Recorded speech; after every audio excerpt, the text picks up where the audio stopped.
You okay?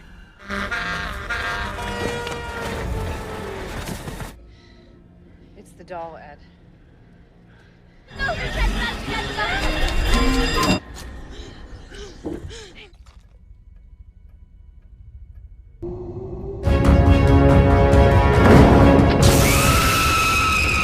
Apa yang ada dalam pikiran kamu ketika mendengar nama Annabelle? Pastinya kebanyakan dari kita akan langsung teringat dengan sosok boneka perempuan yang seram ini, bukan? Tapi kita juga tahu, fakta sebenarnya, fisik dari boneka Annabelle yang asli ini tidaklah seseram yang ada di dalam film yang pastinya sudah kita tonton. Ya, sosok boneka Annabelle di dalam film ini memang cukup didramatisir agar menguatkan suasana seram di dalam film tersebut. Tapi bagaimana bisa? Sosok boneka Annabelle yang lucu ini memiliki sejarah yang sangat menyeramkan. Buat kamu yang kangen dengan sosok boneka Annabelle ini, eits, hati-hati. Jangan-jangan dia sedang berada di tempat tidur kamu sambil menatap dirimu. Haha, jangan takut. Boneka Annabelle yang asli seperti yang kita tahu telah aman disimpan di museum milik Ed dan Lorraine Warren. So, mari kita ulas balik misteri yang sebenarnya terjadi pada boneka lucu ini. Tetaplah bersama Mystery Stories dan jangan lupa untuk klik tombol subscribe-nya, juga nyalain notifikasinya agar kamu tidak ketinggalan video terbaru dari kita. Sebelumnya, saya cuma ingin memberitahukan kepada kamu, dalam video ini saya banyak mengambil potongan-potongan adegan dari film Annabelle ini ya guys. Hitung-hitung, ya lepas kangen lah sama film yang tenar ini ya. Mari kita intip dulu asal-muasal boneka Annabelle ini. Let's go! Boneka Annabelle yang kita lihat dalam film memang jauh berbeda dari aslinya. Boneka ini memiliki julukan The Demonic Dolls atau boneka setan. Kenapa dijuluki demikian? Karena dalam boneka ini dipercaya telah dirasuki iblis yang sangat jahat. Cerita seram boneka ini berasal dari Hartford, Connecticut, USA. Sebenarnya, karakter boneka imut ini berasal dari seorang penulis cerita anak-anak antara tahun 1880 sampai 1938 yang bernama Johnny Gruelle, dan dia menulis buku cerita yang diberi nama Raggedy Ann. Pada tahun 1915, karakter Raggedy Ann pun dirilis sebagai sosok boneka yang lucu yang sama persis dengan penggambaran hasil karya Johnny Gruelle. Dari sini, kita sudah tahu bahwa nama asli dari boneka ini bukanlah Annabelle, tetapi Raggedy Ann. Tapi kenapa dia dipanggil dengan sebutan Annabelle? Kisah yang beredar dari situs resmi Ed dan Lorraine Warren mengatakan bahwa sebenarnya boneka ini dimiliki oleh seorang gadis berusia 28 tahun bernama Donna. Donna mendapatkan boneka ini dari ibunya sebagai kado ulang tahunnya. Merasa senang dengan boneka tersebut, Donna pun membawa boneka imutnya itu kemanapun dia pergi.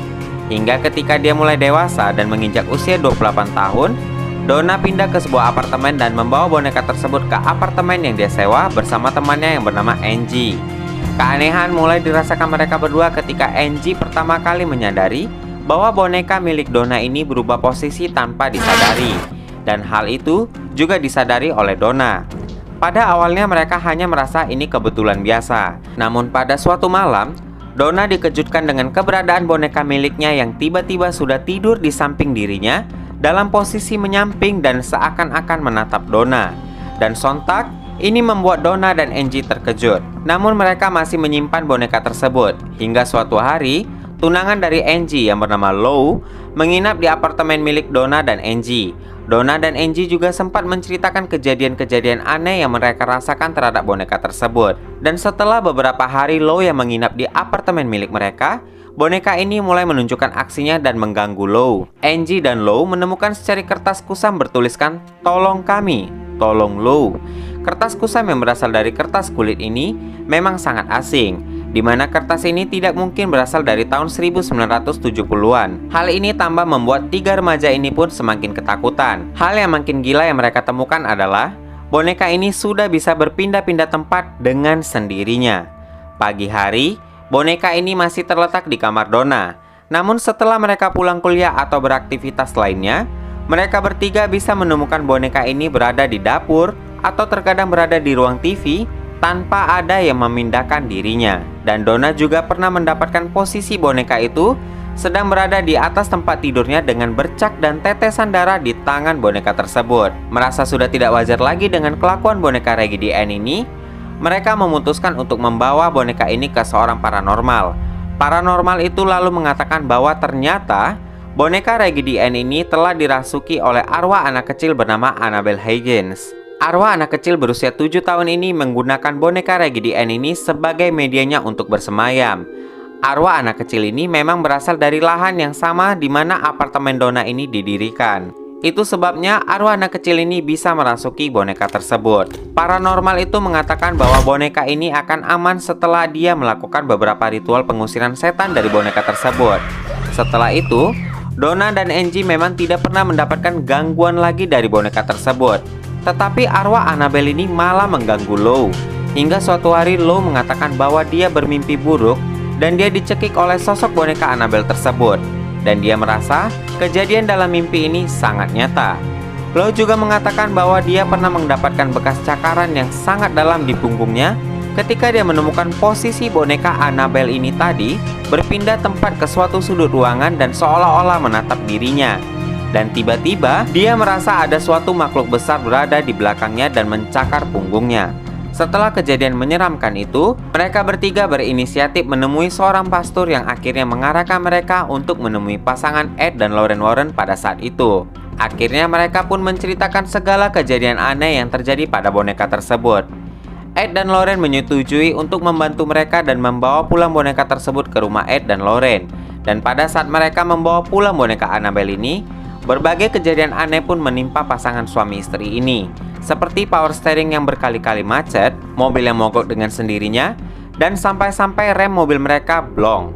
Lorraine juga melihat beberapa penampakan menyeramkan selama dalam perjalanan pulang bersama boneka tersebut. Sementara itu Ed terus berusaha mengendalikan mobilnya. Hingga akhirnya mereka tiba di rumah dan meletakkan boneka tersebut di rumah mereka. Annabelle terus beraksi, dan ketika pasangan Ed dan Lorraine mengunjungi pendeta gereja mereka, pendeta tadi sempat menyepelekan kejadian-kejadian misterius yang terjadi pada Annabelle.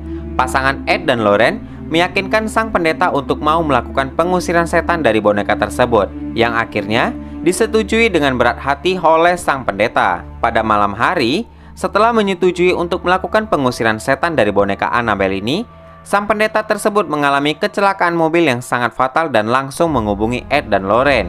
Sang pendeta mengaku bahwa dia melihat sosok boneka Annabelle itu di belakang mobilnya sesaat sebelum kecelakaan naas menimpa dirinya.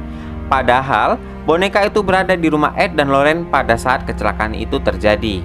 Wah, kok bisa ya? Sampai sekarang pengusiran setan dalam boneka Annabelle ini pun tidak pernah dilakukan dan tidak bisa dilakukan.